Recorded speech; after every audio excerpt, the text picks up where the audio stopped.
So I wanted to ask, because we touched on really briefly earlier about the UK not. I think I can't remember. Someone said maybe the UK is different in terms to like surveillance and stuff like that. But there is like a whole fucking plethora of stuff that you can read about how the UK is one of the most surveilled countries in the entire world. There is apparently one CCTV camera per every 32 people in the UK. So they number it around 25 million. So with that in mind, and then obviously considering the way that the CIA monitor Oh people, yeah, well, the NSA monitor people. The and UK stuff. is crazy surveilled. It's I knew wild. CCTV So if was you- a thing, but like that's How many of those?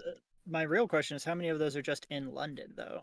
Oh yeah, Right, loads. exactly, Oh, absolutely exactly. tons, absolutely tons. Like there's so many. It's ridiculous as well because and again, when people, when I first started learning about how corrupt and useless police are at actually like preventing crime and helping people, this kind of like cemented it in that I knew that the UK was one of the most surveilled states of all time. So like, how are police just like not catching people in the UK? Do you know what I mean? Like, what are you talking about, bro? There- Like, Right. That reminds me of if policing prevents crime in any fashion, then what's up with that? Yeah. Exactly. Yeah. That Why is reminds me of why is that a thing? I saw this tweet the other day that was the few times I went on Twitter because I'm trying to limit it, but I did see something, moments of good. And it was like, it said something like, if you see cops complaining about like a surge in crime, or no, if you see people complain about a surge in crime, know that we didn't defund them. We like increased funding. So this is them doing their best. Them doing their best is a surge in crime. Yeah. And good also, I'm point. not even talking That's about right. how like crime, especially with what Tyr was like talking about before, which is like the laws are different over time and different places. What is illegal does not equate what is immoral. So we need I just want to remind everyone that crime doesn't equal immoral. It just means not legal. That's it. Like MLK, Martin Luther King Jr. was a criminal in that he was, arrested multiple times and jailed for doing illegal things. But I don't think people would like to think that he's a criminal because they assign such a moral weight to the word. And I see us doing this when we say, "Oh, it should be this is a crime" or "this is criminal."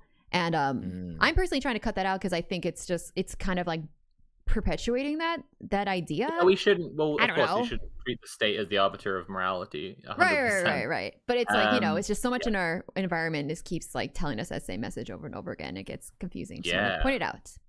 Definitely. Yeah.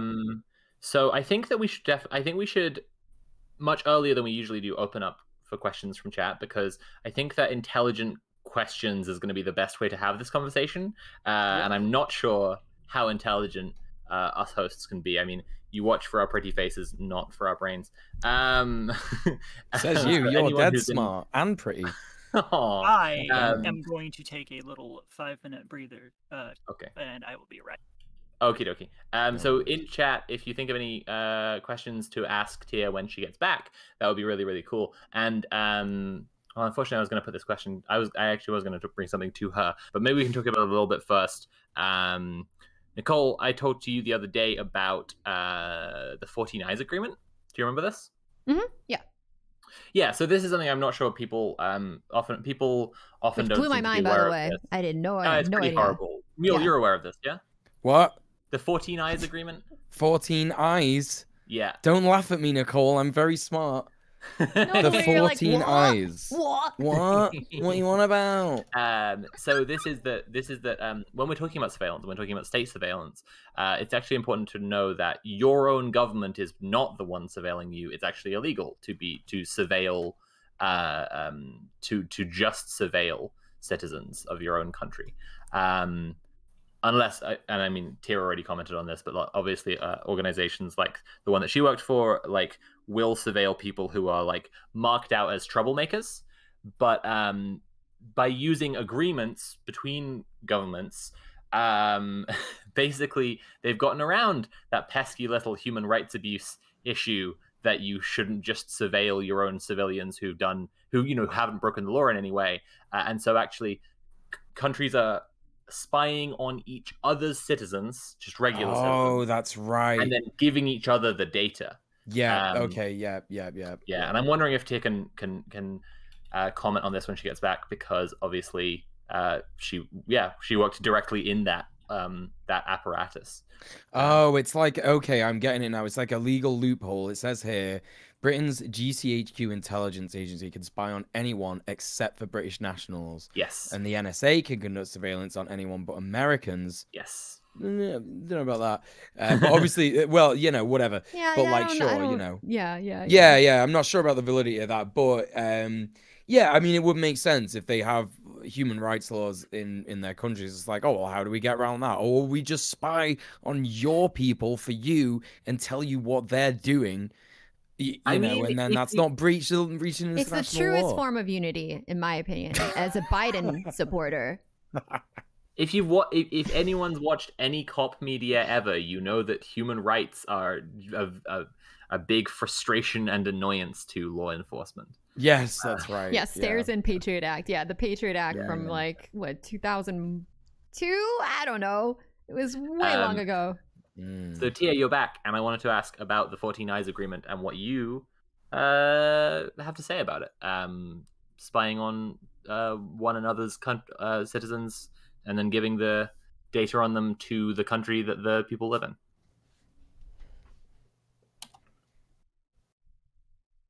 Oh, I think you're you're muted. muted. Is that it? Yeah, you got it. Yeah. Awesome. Excellent. Hello. Hi, everybody. I mean, it was already kind of a thing, you can actually just look back and see just the sheer amount of the sort of roundabout thing that's been going on. And there are certain like legal precedents and standards and treaties and whatnot that that exist at each stage going out from the original United States and UK alliance about intel during the Second World War. But the big thing is that that it is like the analogy that I like to use is like, Portland 2020, the George Floyd uprising in full swing. The Portland City PD has to get help from the county and the state and the corrections of the state and of the National Guard, and they start running out of the munitions and start having to use expired ones and start running out of those, and etc., and getting and calling in help from neighboring states, right? That to me is what we're seeing with this 14 Eyes thing that you're talking about, rather than an attempt to circumvent the law more than they already do, right? They're like the very tiny amount of benefit they get from expanding it even slightly further is basically only going to be seen by the countries that sign on to the already existing agreement, and the countries are already in it. So that's my take on that. I was saying while you were away, and I just want to clarify on this, because you were talking about like in the like system that you worked in, people keeping an eye on people who are marked as troublemakers or marked as a threat, a potential danger, right? But this is applying to just everybody, just anybody who they want to keep tabs on at all, or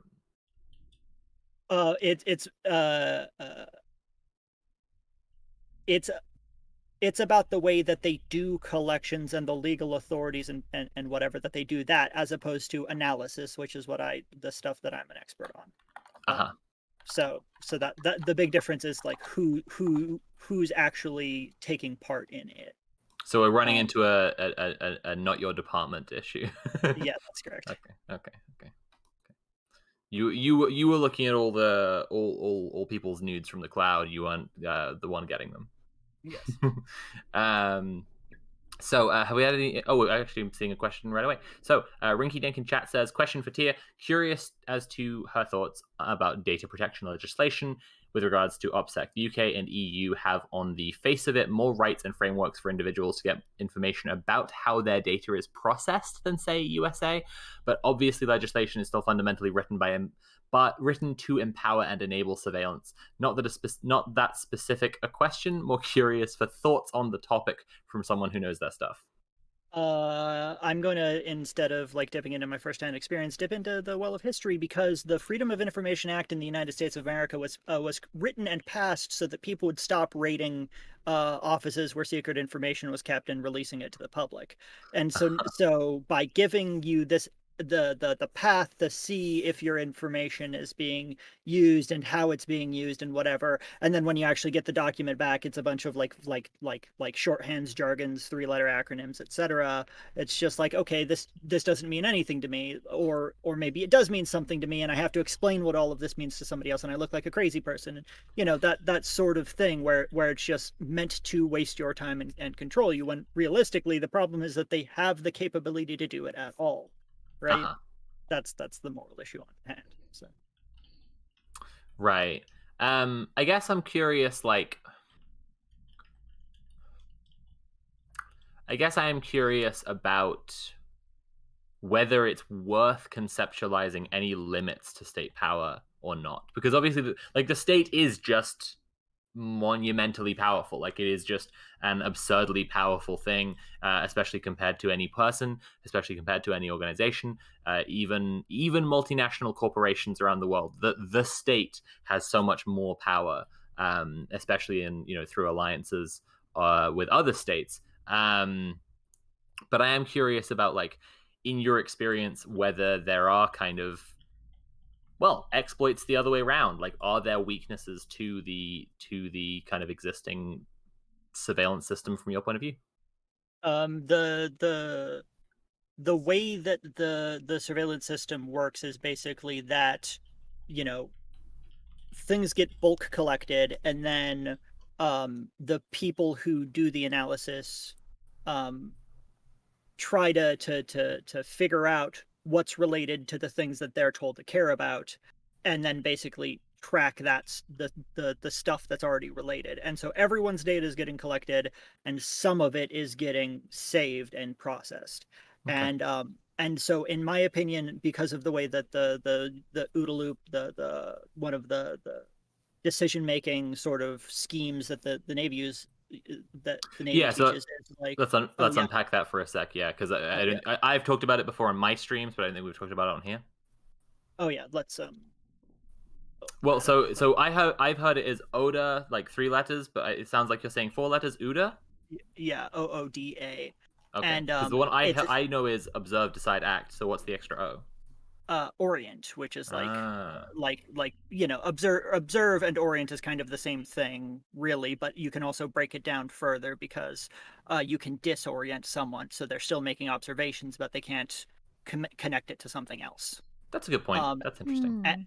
And so a lot of what we're talking about is sorry, wait, no, we actually didn't unpack it properly. I feel like we're going over even Nicole and Mule's heads right now. Yeah.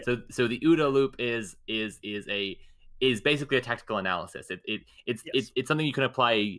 You could apply to like a fist fight you're in, and to a war. Like, it's something that where across conflict you can see that there is actually a set of things that. So if you are in conflict with another party, each of you is going through a process of observing the other, orienting yourself, like applying the information that you've observed to the real world, deciding what to do about it, and then acting on it.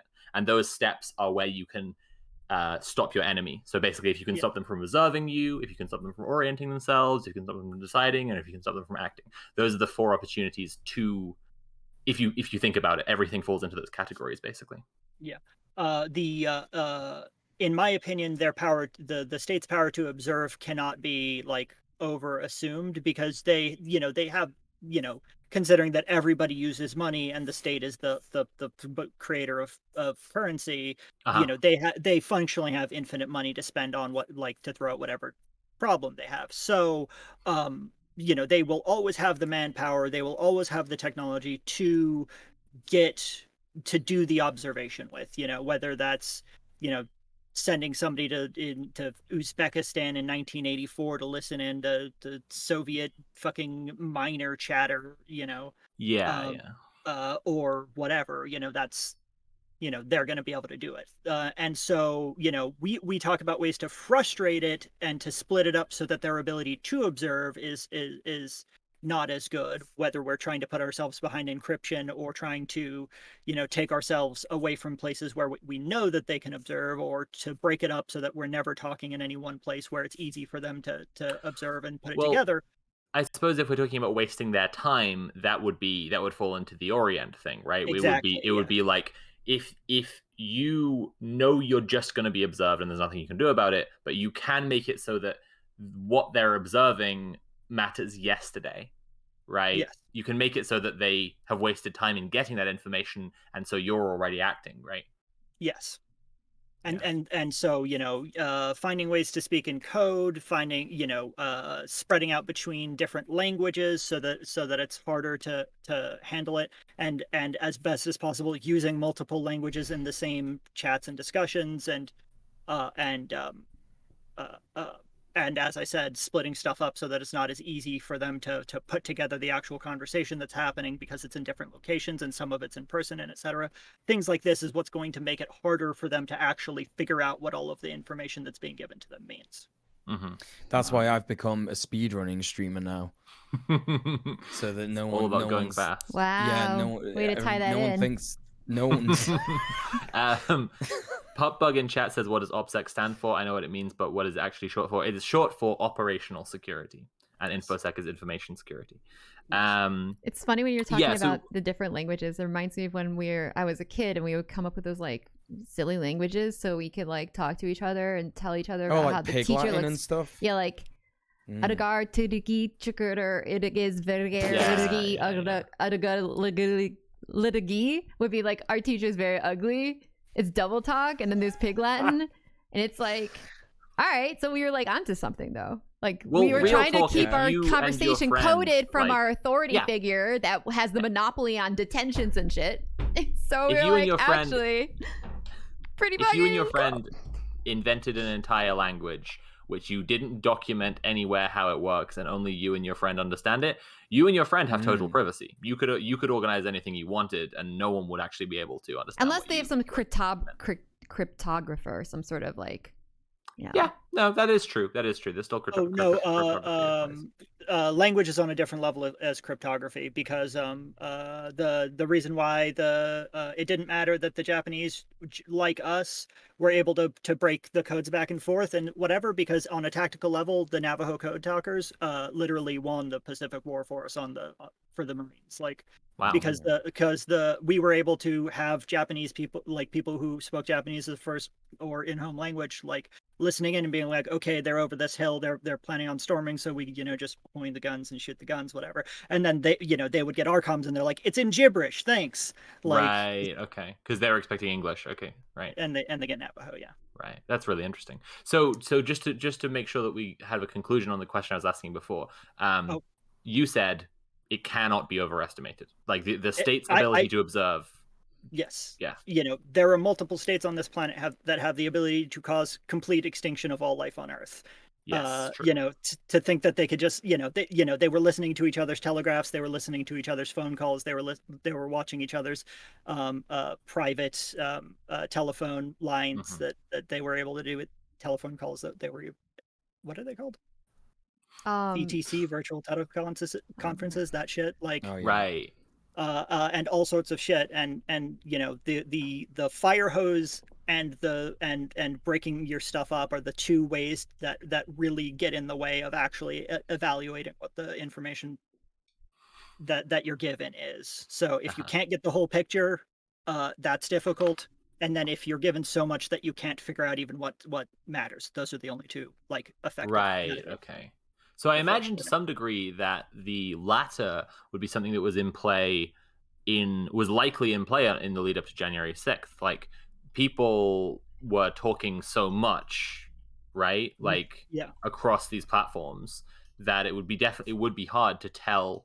Because I know a lot of cult researchers and anti-fascist researchers. We're actually gonna have a cult researcher on in a couple of weeks, and a lot of people were just like, they're planning something's coming, and trying to tell people ahead of January 6th that something was coming, but they didn't quite know what it was going to be, and there was a lot of anxiety in that community because, yeah, they knew that something pretty bad was gonna happen.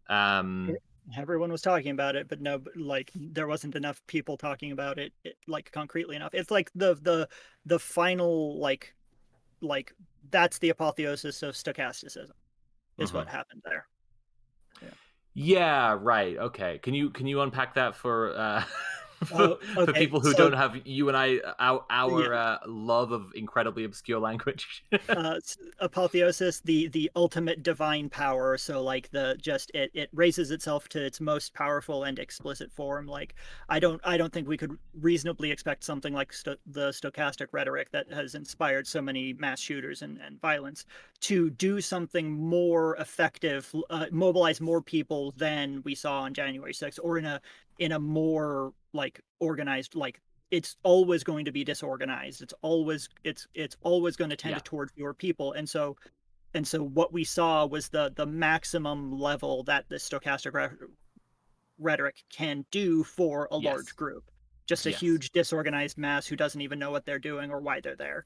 Yeah, the January 6th lot were not a group who are going in. Yeah, so that's actually a really important point. And chat are asking what stochastic means. So stochastic is about is commonly applied to is most often heard in the phrase stochastic terrorism, where as opposed to say ISIS, who typically are training in cells and have an organizational structure, and then are like planning attacks, and then all of the conversation about information that we've been having applies to that structure, right? What makes stochastic terror all the more deadly, by contrast, is that you just have someone who is spouting rhetoric that encourages anyone to act. Please do something. And this is obviously what Trump was doing the whole entire time, and all of the Trump ripoffs and all of the people in Trump's orbit were all saying like, these satanic pedophile cabal Democrats are blah blah blah, and we have to stop them.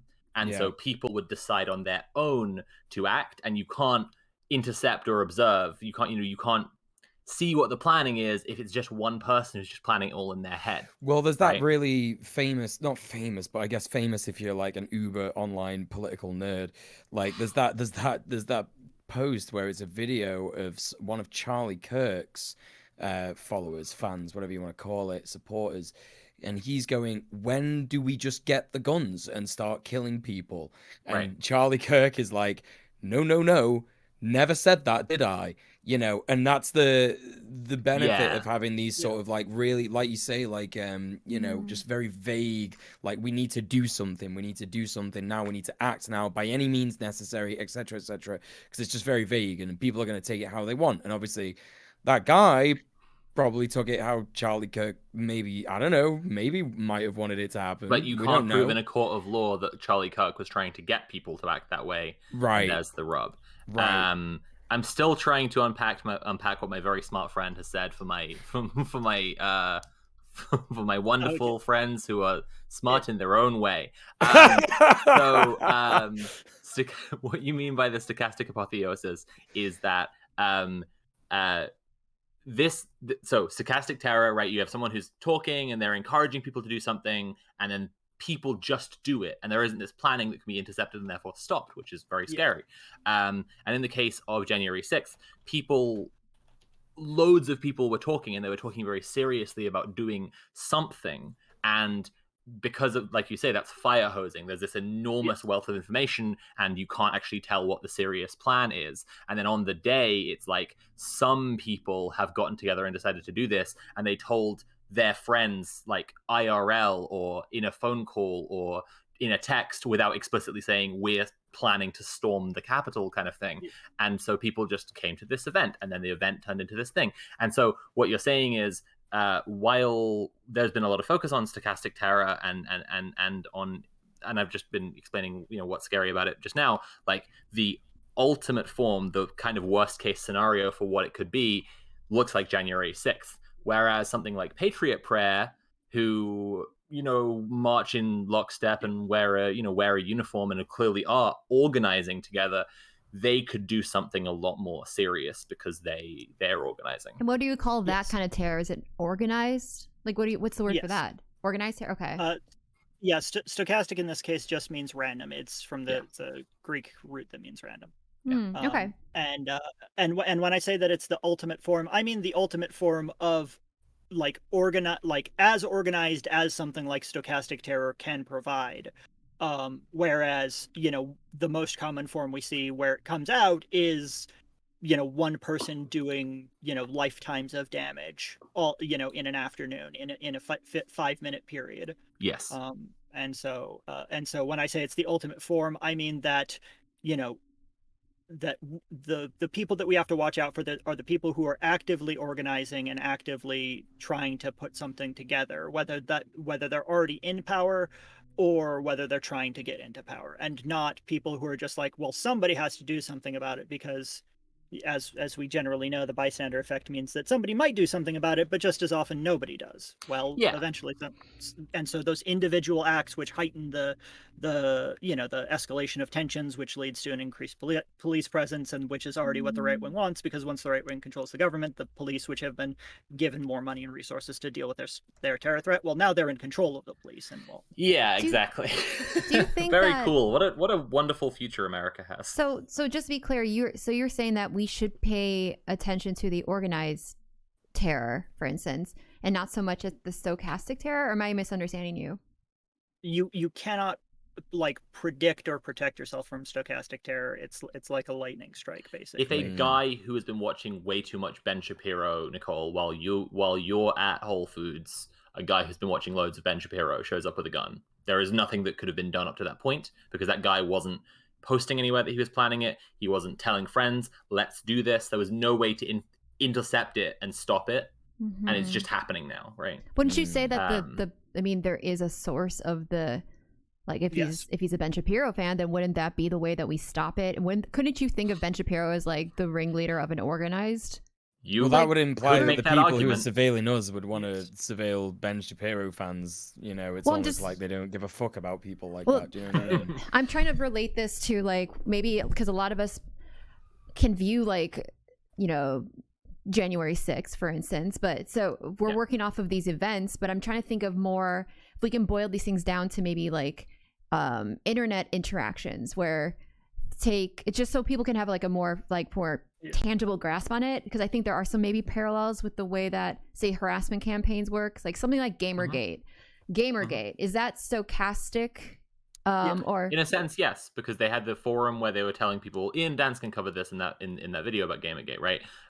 In the presentation he gave to the university students, they had the forum where they were encouraging everybody to get as frustrated as possible, and then they weren't telling them what to do. But then they had examples of what you could do. There's a thing, right? There was a mix, and there's often a mix when it's this kind of big movement of hate, right? So there were people who were just seeing all the media and consuming all the media that made them frustrated, and would just turn around and go and harass someone.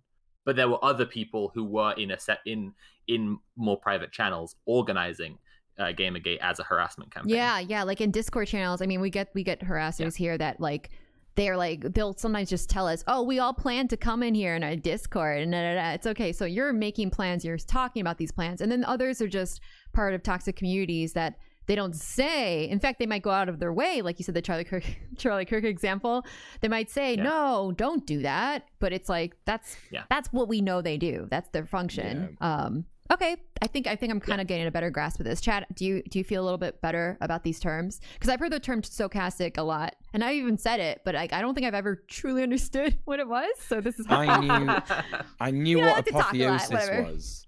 I knew what apotheosis was because I play a game called Slay the Spire, and there's a card in that called apotheosis, and it basically means when you get dead sick, like you get absolutely chatted. Right. But I didn't know what stochastic means. There's a couple of people who I don't think are getting the same meaning from it as what you're saying here. Some people are saying things like there's like an element of probability to it or something, but I guess like there's an element. So one of the things that's really important, and I'm sure that anyone who's like paid attention can speak to this, is that like very often it turns out that the cops did receive a tip. Hey, like this guy is talking about like coming in and killing everyone, and then the cops didn't do anything because the cops don't actually give a shit, and the cops don't have an interest in stopping it. The more it happens, the more their budget goes up, so they actually don't give a shit. And so when and so there it that example that we gave, that the person didn't say anything to their friends or their family or text about it or write it down in their calendar or anything, and no way to intercept it or to figure it out, and they just did it randomly. Like that's the rarest case, and realistically there are interventions which will prevent this, but if somebody in your community is like listening to these people who are associated with stochastic terrorism, like Ben Shapiro and the whole rightosphere, and they're in your life, you might want to talk to them about that. Like, I mean, this is kind of off the OPSEC front, but like that's something that's pretty fucking bad, and that community is the thing that is the thing that will most radicalize people toward wanting to protect their community. And so that isn't everybody's job, and not something everybody can do, but based. But yeah, so like I say, like I've learned what stochastic means today. Buzzing. I was gonna say something about so like for an example, because obviously like this is a lot for me to take in. I've taken so many notes, and I am trying to put it to like a real world example. So I remember the first time I heard about this kind of stuff was like in the George Floyd uprising last year, right? Not last year, 2 years ago. Holy shit! Who that's 2 even years ago knows what Fucking time hell. it is anymore? Okay. So Before the before time. the before times, people were talking about, oh my god, what are people doing? People are using this hashtag, and people need the hashtag on Twitter in order to get information about the protests, right? But then, like, so for me, I guess what I'm not understanding is like, if people are trying to get information about the protests from Twitter, isn't that like against OPSEC? That's against InfoSec. Well, But it depends on what information, I guess.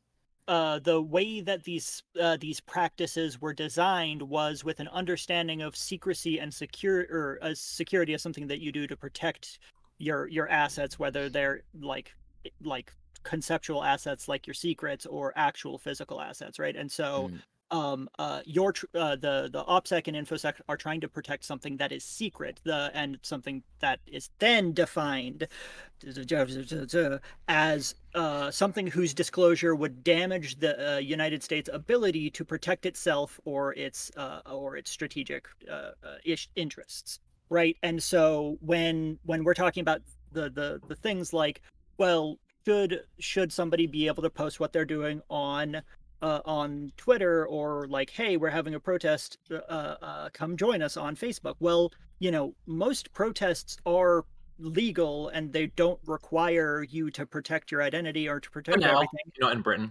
Or that is, they can be, governments can choose to make them illegal, but a protest is simply like the act of of demanding a redress for wrongs. That's the simplest thing. And the simplest goddamn thing that you can ask your government is, hey, undo the way you fucked me up, and so when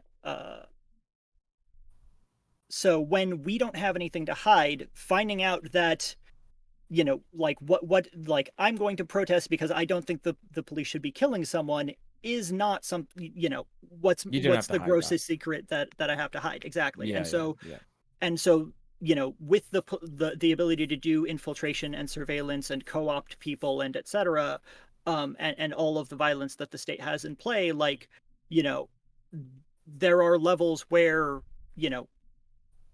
like transparency and communication are more important than secrecy. And the counteracting is how involved are you? How important do you think it would be for the state to do violence to you individually?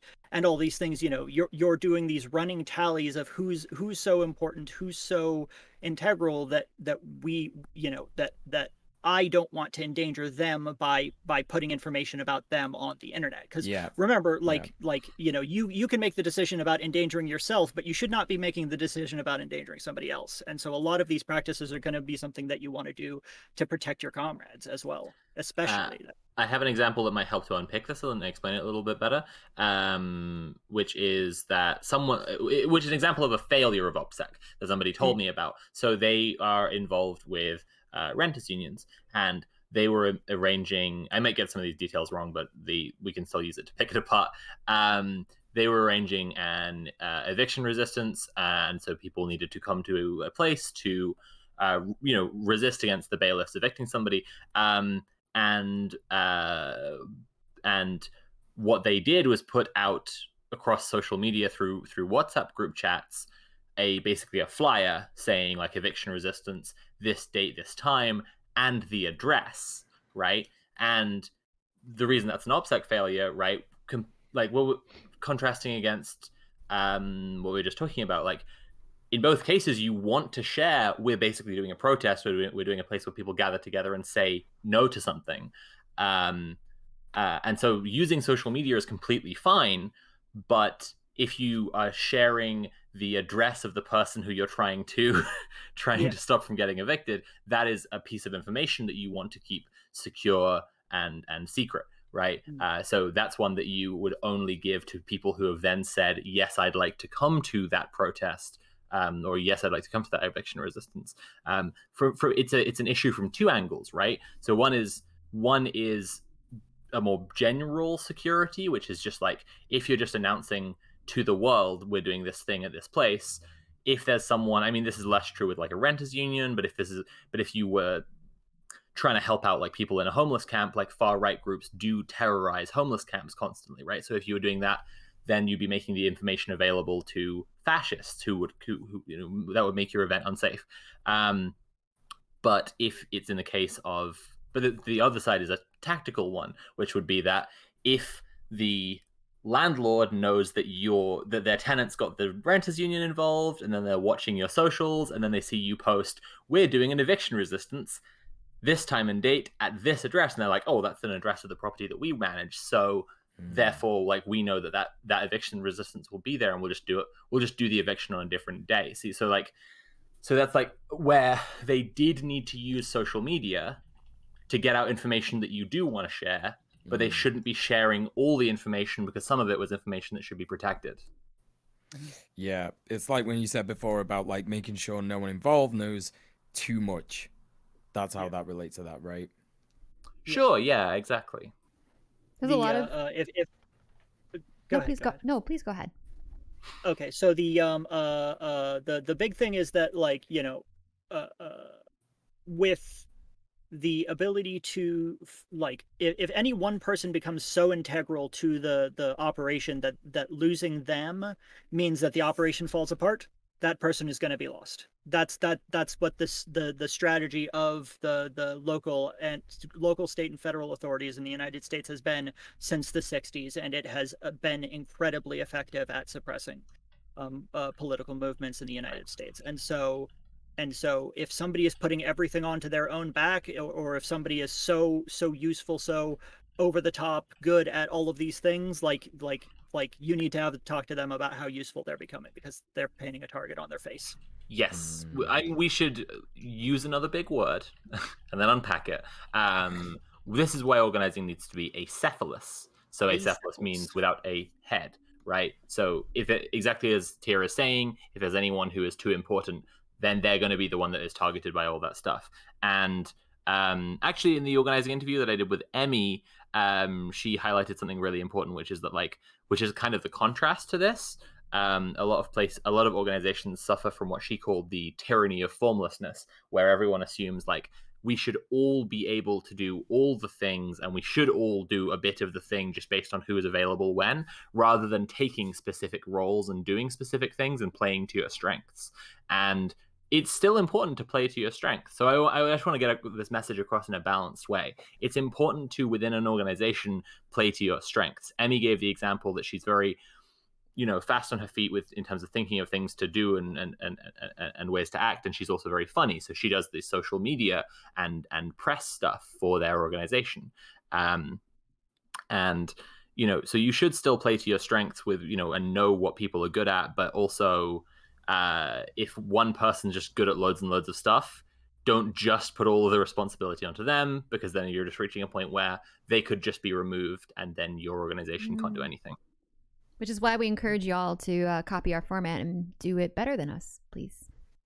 It is, Like on a larger show. scale. In the media ecosphere, we don't want to be the only ones talking this way and educating people how to organize, because then we could be removed. If our agent watching now decided that we were an issue. Yeah, I mean, if there was ever some sort of geez, train of thought. Got it. We're here. Got him. So if it ever turned out that the terms of service shifted and things like YouTube and Twitch and everything got just changed their mind and now advocating for any sort of radical change to the governing system is now against the terms of service, and those things can be deleted and your accounts can be removed for them, strikes, etc. Then because it's not a legal thing, it's a terms of service thing, right? So if that's the case, then we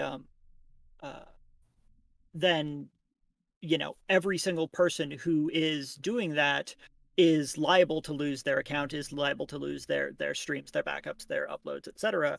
And so it's important that as many people are talking about these things in as many ways as possible as well, so that if there are ways to talk about these things in ways that are more palatable to people and etc.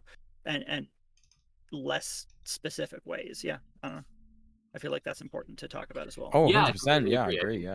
I think that we could start thinking about terms of service and maybe work outwards from this to a more general picture, because terms of service don't just get enforced by mods. Twitch is too big of a platform, of a website to have paid mods who work for Twitch who are doing all the stuff. And so instead it uses a user moderation model. This is some of the stuff I'm going to be writing about in Cyberpunk 2022. But the moderation problem is something that has defined our modern platforms hugely, which is they grew too fast and too recklessly because of investor capital as a model, that they don't have good moderation at all, and it's just this kind of lawless space. And most platforms respond to this by deputizing users as cops, right? Getting people to go around and report stuff for them. You see, rather than it being you can additionally report something if you think mods have missed it, it's the default thing is that if there is any kind of issue, it's not going to get dealt with unless someone's reporting it. And what this results with on Twitch is that, again, in our hypothetical where Twitch says any kind of radical politics are banned, right? Accounts who don't have people hate watching them, reporting them for talking about radical politics, won't get banned. And then expanding from that idea, right, we have a more broad idea, which is, I think, very important to our discussion about Opsec today, which is that crime only exists where the state can see it. So surveillance creates crime. And that's kind of an important thing. If people are organizing something that, as far as they're aware, is legal, or even at the time is legal, right? This is where I'm making a comparison between our reality and then our hypothetical where they change the terms of service. States can change the law, often shockingly radically and rapidly when it's a time of collapse and struggle. States can just bust out all sorts of authoritarian policies. And so you could be organizing something and it is perfectly legal, and then shit turns around really fast. And that's why, like, you should be, applying a certain level of security to everything that you're doing, no matter what. It is still about, like, thinking of the people who want to stop you as a tactical enemy in this. And you have to definitely understand how much of the law is made after the fact of Yes. the state, the city, the government sent the police in to do something that wasn't legal at the time, and either it goes all the way up to the Supreme Court and yeah, no, that was illegal, you can't do that, or it's close enough to what the de facto and de jure powers are that they're just like, no, this is important for them to have, and it's just one more of the many powers that are get granted to the police. And like the amount of harm that the police can do to our life and limb legally with no recourse is frankly incredible. And that's not even including all of the ways that they're allowed to violate our privacy, our safety, etc. Like with during a presumptive stop, they need very little to no excuse to do a stop, to pull you out of the vehicle and search your vehicle. Yeah. And in fact, you asking to not have your vehicle searched is usually grounds for a judge to okay a vehicle search. And so like like the worst you're doing is inconveniencing them. But if you don't, you should still inconvenience them as much as possible, even if you know that there's no way that on the current records, etc., like waste all of their time that you can, because all the time they're spending not being able to prosecute you while trying to is going to be time that they can't spend prosecuting someone else. Absolutely. There's a few things I want to say, and we might be leading into a different conversation altogether, but this is all a conversation about the law. We're having a little bit of a philosophy of the law conversation here. Once again, the official position of Red Planet is that we don't endorse any crimes. We're not encouraging anybody to do anything illegal. We simply recognize that people are going to engage in some illegal activities, as the systems that are killing them are not stoppable through anything but illegal activity. But somebody put in chat, in response to me saying surveillance creates crime, they said it's only illegal if you get caught. And again, if we're talking about like kind of the philosophy of law and like where crime exists, it's a little like this OODA Loop thing, right? It's like the state is something that is observing you, right? Orienting information that it's observed, deciding what to do about it, and then acting.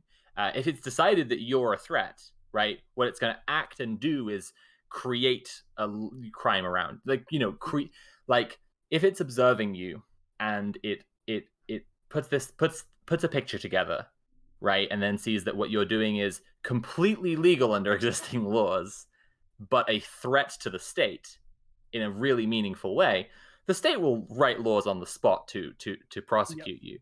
I mean, even to some degree, you could argue that like precedent-based law by definition is just making up crimes after the fact. But like, yeah, I think there are a few aspects that I think are really interesting to kind of philosophy of law. Like I point out that for Superman, there are no crimes, right? Like if you can't be physically subdued, you can never be arrested. And that's again what I'm saying about the OODA loop, right? Like the point of thinking about surveillance is that crime only exists where the state can see it. And then people have only committed crimes if the state can see that they did, that they're the ones doing it. That's the orient part, right? And then people can only be prosecuted if the state, has like a coherent internal mechanism of some degree to make decisions with. And then people can only be sent to prison if they can be physically subdued. These are all things to consider, I guess. Yeah.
force of our community has taught us and our allies to move in the shadows to remain invisible. And as you will soon find out, you cannot defeat an enemy that you cannot see.